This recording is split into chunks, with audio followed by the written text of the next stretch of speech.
I'll forget. Hello. We've just been on the writing hour. Linda, could you get in to the writing hour, or were you just... No. Okay. You couldn't get in? No. Ah, okay. I know, I think I did something wrong. So I know some of us did manage to get in, which was great, but I'm so sorry that... No worries. But did you do any writing anyway?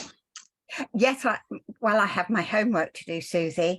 Okay, good. I'm glad that you're doing it. That's fantastic. Hello, everybody. Fiona and Rahini have just been on last call. Ali, hello. Welcome. Hello, at last I'm here. Hello. And then we've got lovely Eve. Hello, Eve. Hi. And there we have the fantastic Claire. Hello, Claire. I'm going to unmute you, darling. Ask to unmute. Oh, are you unmuted? Ask to unmute. I think you need to unmute.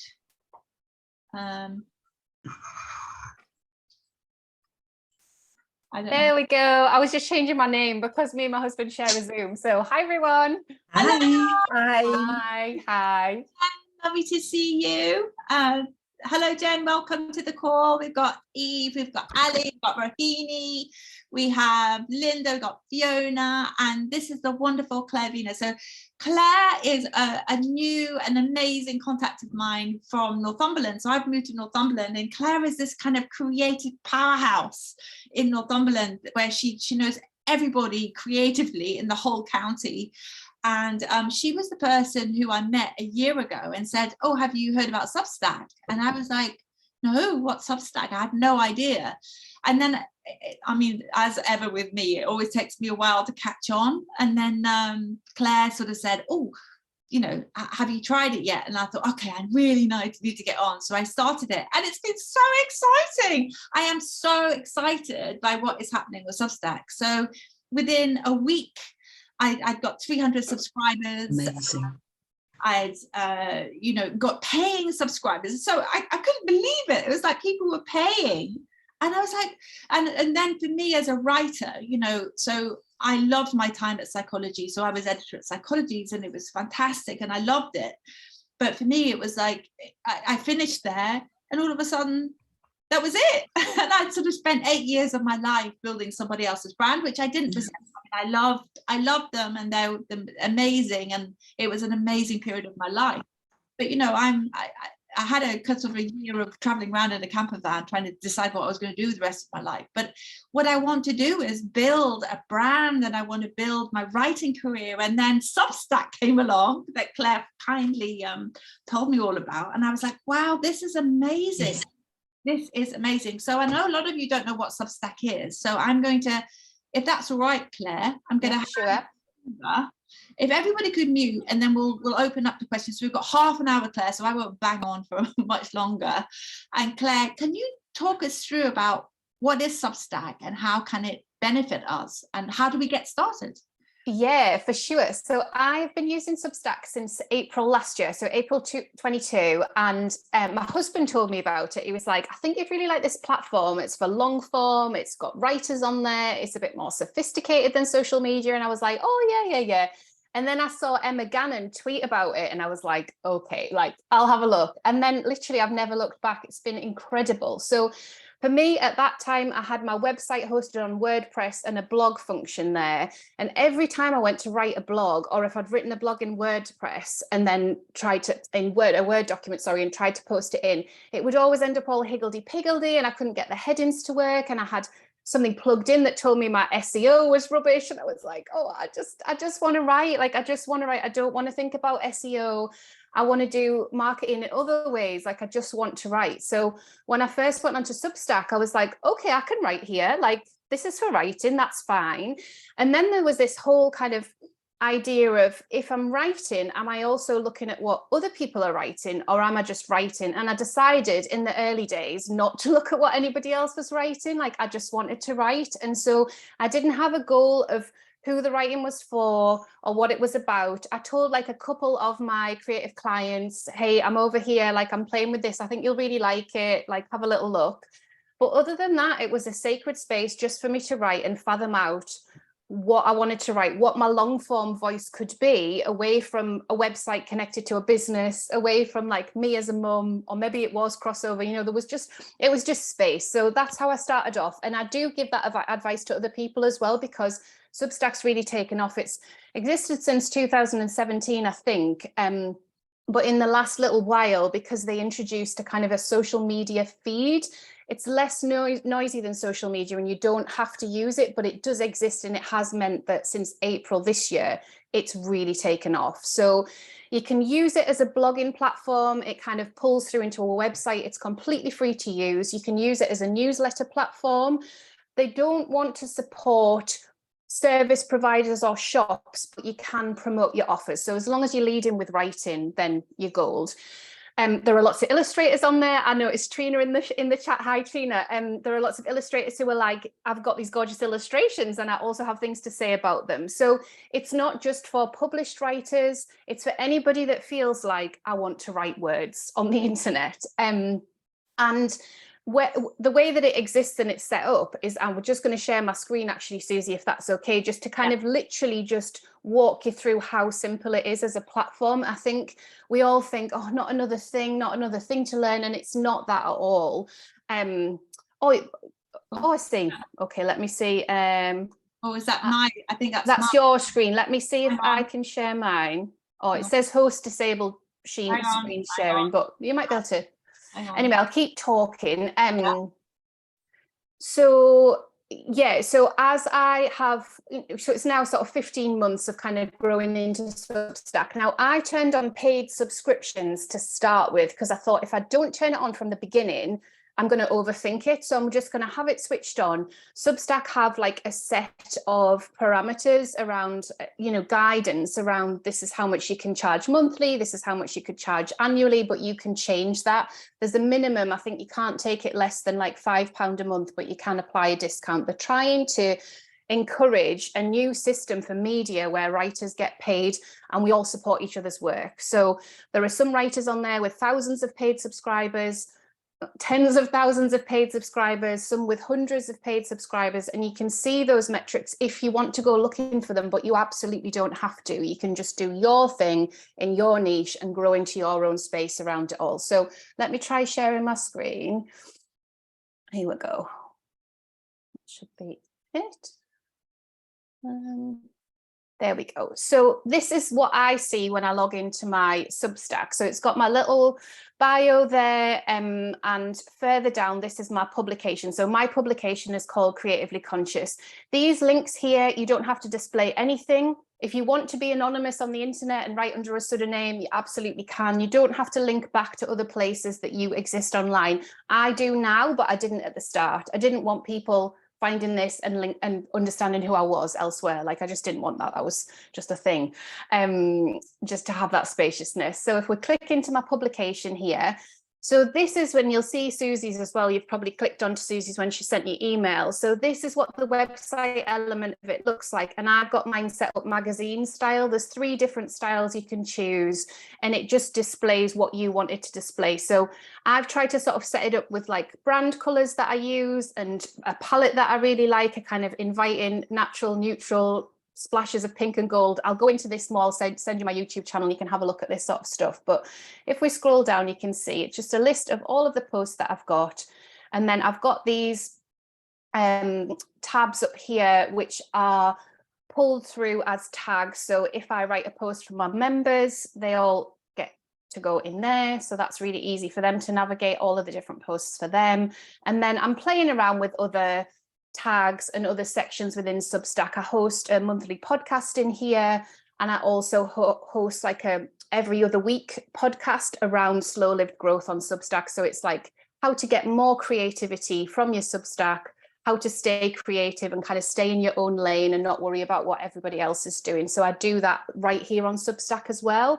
So that would be in this one podcast, but you don't have to fill anything in. You can literally just have your about page and your home page, and then you can decide how you want the rest of it to be as you grow into your space.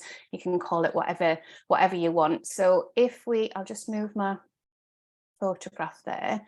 If we go into writer dashboard, I love that it's called that.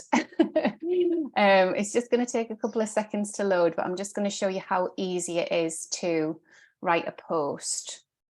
Here we go. So we can choose a section. So I have sectioned out the different elements of what I offer to the world, and people can subscribe to certain sections and not others if that's what they want to do, or they can subscribe to the whole lot. I wanted to do that because I confuse people a lot with my boundless creativity, and I really needed to be like, I do this, but I also do this, and for them to just kind of choose which bit was interesting to them and relevant to them. So I did that here, but you can just have it, you know, just plain to start with.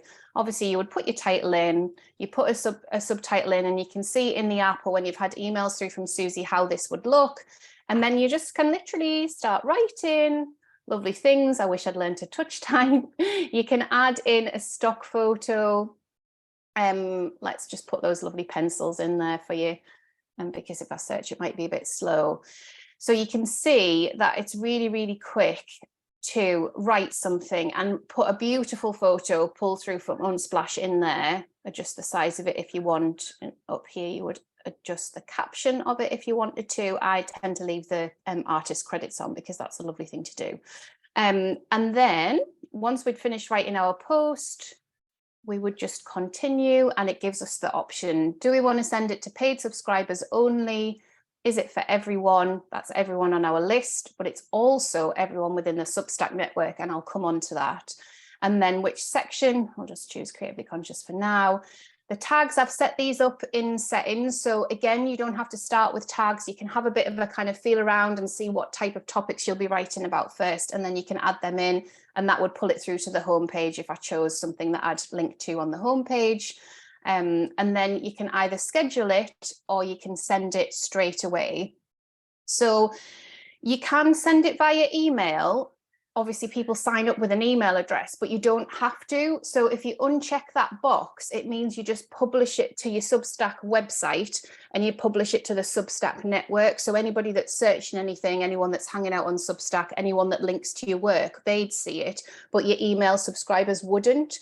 So people have been really confused about that recently. So I just wanted to make that really clear, because sometimes with boxes, we feel like we have to tick at least one of them or all of them, or I don't know. So anyway, that's what you do. So you can adjust the time in there, and then obviously you just go to publish. And if I just move this out the way and go back, I'm going to just show you what the explore page on Substack looks like. And we've got two here. There we go. So they're constantly changing things within the Substack platform to make it easier for writers, to support writers, to lift writers up. There's loads of different ways that they do that. I'm not going to go into them all today, but I am hosting a masterclass on Monday called Mailing List Magic. And in that masterclass, I'm going into all of the ways that Substack promote what you do and how to make sure that you're maximizing the opportunity there to grow. Like Susie says, it does grow quite quickly anyway. So in your homepage here, you can read through recommendations, you can read through staff picks, which are just literally recommendations by Substack staff. They are sitting on the platform reading through things, and then you've got all your categories and stuff there as well. This is where people sometimes, and I don't know where this set of metric comes from, but people kind of get quite hung up on who's leading in a certain area. And I don't know any of you at all, but if you have aspirations to be a leader for an area, this is where that sort of stuff starts to pull through, and it starts to tell you who's leading in a certain area. So who's got the most paid subscribers, free subscribers, and who's doing the most work here.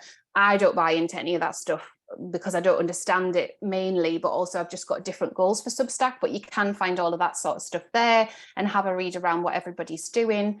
I'll just quickly pop into notes because this is a really nice way to kind of connect with other writers and stuff. So in notes, which is like a kind of like a Twitter feed, but within the Substack network, you've got your home feed, you've got people that you subscribe to. So this will show me everybody that I'm subscribed to, and if they've put any notes out in the world, or you know, they can be longer than tweets, they don't have to be really short.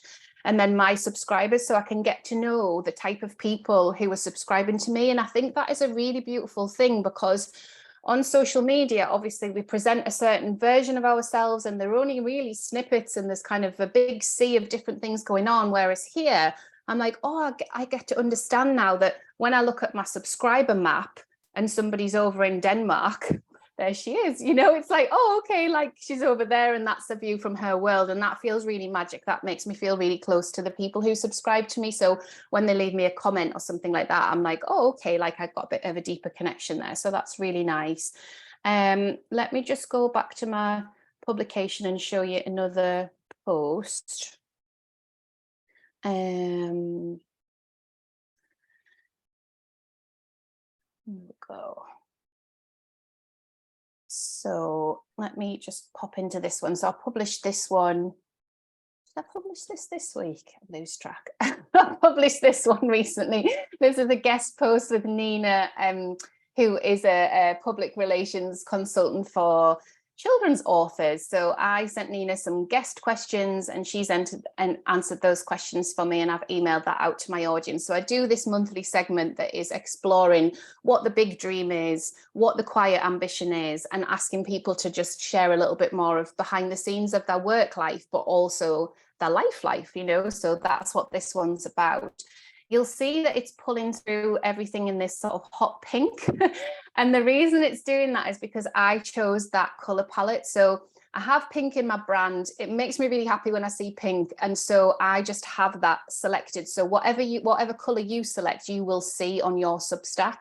So when I obviously put in things like this little page break that I designed in Canva, that's the same color. So I just use the hex code and that's the same color, but you don't have to set any of this sort of stuff up.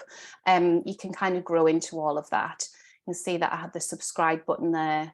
Go through that again in a minute. You can add these buttons in, like leave a comment, share, subscribe. These are really helpful for if people are reading outside of the Substack platform. So if they're not on Substack or they're not using the Substack app and it nudges them to subscribe, it'll nudge them to put their email address in. Or, you know, if they want to leave a comment, it'll ask them to kind of sign up to Substack to do that. People can still obviously read the whole thing without subscribing, but Substack do try and make it a bit tricky for them. So they just kind of have this no thanks button where you don't have to put your email address in. And I think people are getting used to that now, but at first there was a bit like, oh, I didn't know if I wanted to sign up and what is it and do I have to pay and is it like Medium? No, it's not like Medium. You don't have to pay. I've never been on Medium, but I did some research to understand it. You don't have to pay to be on Substack. You can read anything on the Substack network. You just have to pay if you want to pay to subscribe to somebody's work. So I'll stop sharing my screen there for now so I can talk back to you and concentrate. So the other question Susie asked me to go into and to leave some time for you guys to ask questions is how to build on Substack. And I think I've gone into that a little bit, but one of the big tips that I could share with you is around recommendations. So Substack have a feature called recommendations. So when you've been writing there a little while and you've found other writers or colleagues or friends that you really want to subscribe to that feel really like a really nice thing and a really good thing. So I think we've got an opportunity here, and I am so stringent about this because I'm tough on myself on it. I think we've got an opportunity to learn what we didn't like about social media and not do it here. So not just subscribe to people because we think we should because we once worked with them. Like if their words aren't giving us value, let's not subscribe to them. Let's not recommend them. So I'm talking about genuine recommendations from people who you adore their writing, you adore what they do, you really want to lift them up. That opportunity is there, and you can just press a button to recommend them. And you can write a little bit of a blurb about why you recommend them. And when you do that, if someone's new to them and is asked to put their email address in and subscribe, it'll show a couple of recommendations, so 2 or 3 pull through, and it gives them that bit of social proof that actually, oh, this person's recommended them from within the Substack network. And that's one of the main ways that I've grown on Substack, because people started writing recommendations. They really liked what I was writing. They liked what I was teaching about Substack. And then that was just being shared all over the network and all within the network. And I wanted to also reciprocate and write recommendations for publications that I really loved. So that's one of the first things that you can do when you're ready to, that will just enable growth within the Substack network. The second thing is you're using notes. So even though I've likened it to a social media feed, it doesn't feel like that. It just feels like a really friendly place where writers are like testing, experimenting, sharing photo threads, talking about their day, talking about something that's felt difficult with writing. It just feels really honest and open. And obviously, I'm not naive, that could shift, but right here and now, it just feels a really nice place to hang out. At first, quite a few of my creative colleagues and my clients were like, oh, it's really going to upset my nervous system. I don't think I can do it. But it was because everybody rushed all at once and didn't really know what they were doing and had all of this kind of history from social media and didn't know whether they were promoting themselves, promoting other people, sharing a photo of their dog. Like, it was just noisy and messy. And then now it's fine, it's nice. So notes and recommendations, I would say. And given that it's 10:20 and I want to be able to like give you guys time to ask questions and stuff, I'll just hand back to Susie. But I've got YouTube tutorials. I'm doing 2 a week with tips in. I've got the podcast, I've got the Friday email, and there's loads of gold in there around what I've fathomed out about Substack and how to use it over the last, 15 months now. So feel free to kind of have a look at that stuff as well. And where do we find that? Well, we found that on your Substack. So I can just give you the links, Susie. So I can either put them in the chat or I can just follow up with you. I'll just give you those 3 places that people can find that free tutorial stuff, and then my masterclass. I'll send it, and then yes. I mean, I've learned today that I don't have to send it as an email. So yes, just leave it on. Yes, you can just publish it. Yeah, and if people are on the app or on the Substack network, they'll find it. You can obviously also just publish to paid subscribers. And I think as a paid subscriber of quite a few publications, I really appreciate just getting reminders. So like Susie does really good reminders, and it's like, oh yeah, no, I did want to do that. Like, I don't think it feels spammy. It's like, no, I've signed up for this. I want this. This is helpful.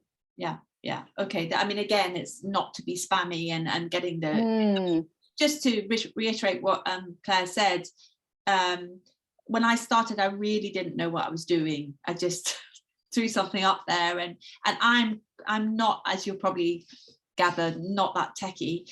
But even I could kind of figure this out. And then now I feel like, I've been going a month now.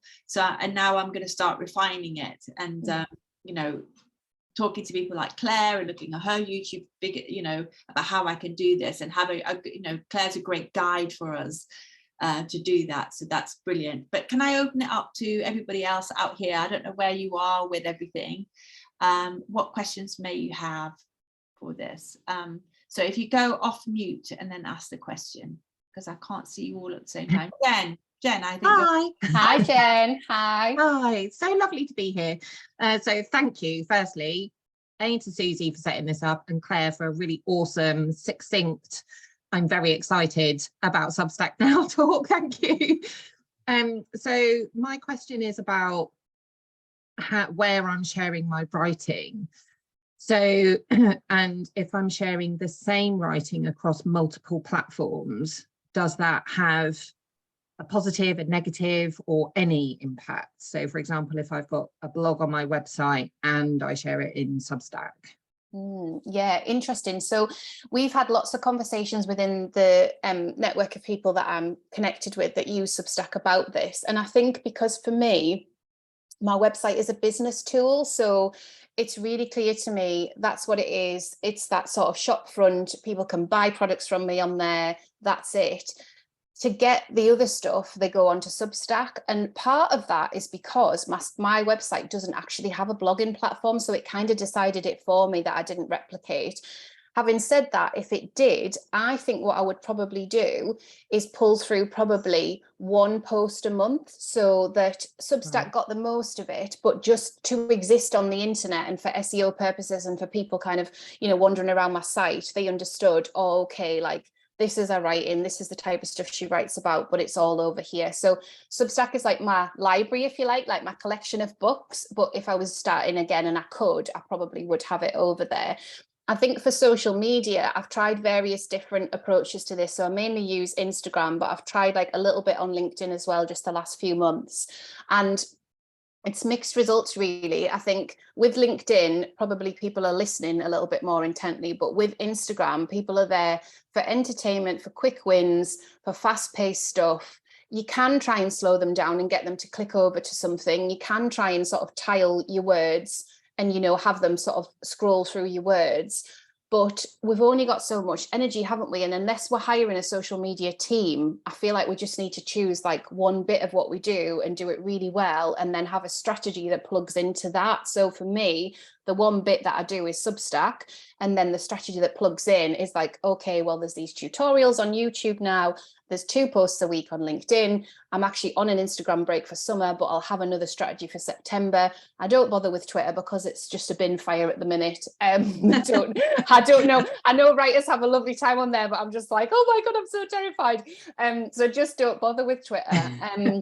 And then Facebook, I think anywhere that has an algorithm just becomes frustrating in terms of creative flow, because you've made this beautiful piece of work and you want to share it with your audience, and then Facebook, Meta, Instagram just go, oh, we might show it to 7 people for you, and you're like, no, please let me share with our audience. So obviously with Substack, like, you can keep an eye on your open rates, you can see who's reading what, you know, you can see where they've jumped. So if they've jumped into your first post and then they go into another one, listen to a podcast, you know, you can see all of that stuff on there in the metrics. So for me, it's just such a valuable place. So I don't know whether that answers your question, but I think it's about strategy, and about a strategy that is either seasonal and works for you now, or is like long term and is like, okay, well, in 5 years, what am I building up to, and like, how's it all going to look? Because, you know, social media changes constantly, but Substack have promised that they're all for writers, that there's not that algorithm in the same way that it's just direct to your subscribers. Can I ask, similar to that, that was really helpful, but my brain is very scrambled with Substack because I'm very excited and I get a bit over enthusiastic. And I was trying to keep I do a weekly blog, and I've kind of figured out so far I'm using Substack. It feels like the most indulgent writing I do. I think of a theme each week. So my online membership, my Substack, my blog, it's all related. And then I do my Substack for just reflecting, and then journal prompts. And then I try and have like kind of 6 simple ways they can do it for the blog, just for SEO. But then I overwhelm myself. And it's like, oh, I haven't even shared the blog this week. And it's that I know I have a tendency to do too much and then not properly share it, not properly. But I loved what you were saying, but I feel like I missed a bit. You were saying, I think you shared once a month. I'm scared of losing the SEO benefits. But help. So for me, it comes back to my business model. So my business model is about, obviously, there's the financial side of how much money I need to earn and all that sort of thing, but I'm not reliant on people Googling me. Like, I'm just not. So that's the difference, I think. And that is just me. Like, it's so personal, isn't it? But I've got my other kind of outreach work that I do, and my other commissioners and stuff like that. So I don't, if anyone does Google me, that's an absolute bonus, but I'm so confusing as to what I offer. I'm like, I don't even know what they'd Google. So there's that bit. But in terms of where you're at and being able to talk about it enough and give it a long enough life, I think this is where Substack is really good, because with this section, so say with the Substack tips that I've been sharing, I didn't know that was going to grow into its own thing. I just felt really passionate. I wrote an article called "Is Substack a Side Hustle?" and everybody just jumped on and had loads to say about it, and that was great. And I was like, actually, I've got loads more to say. So I kind of grew into that. And then I was like, okay, I'm going to tell some people on Instagram about this because they might want to hop over. I'm going to tell some of my writer friends about it, like Susie and my friend Caro. Like, I really think they should be on here. This is a really precious place. But it wasn't like scattergun everything everywhere. It was like, I'm writing about Substack on Substack. I'm going to tell some people on Instagram. And now more gently, I've sort of gone, okay, I'm going to tell some people on LinkedIn as well. That feels good. And so that strategy comes from a place of just kind of going, okay, big piece of paper. This is what I'm doing. This is what I'm writing about. This is who it's for.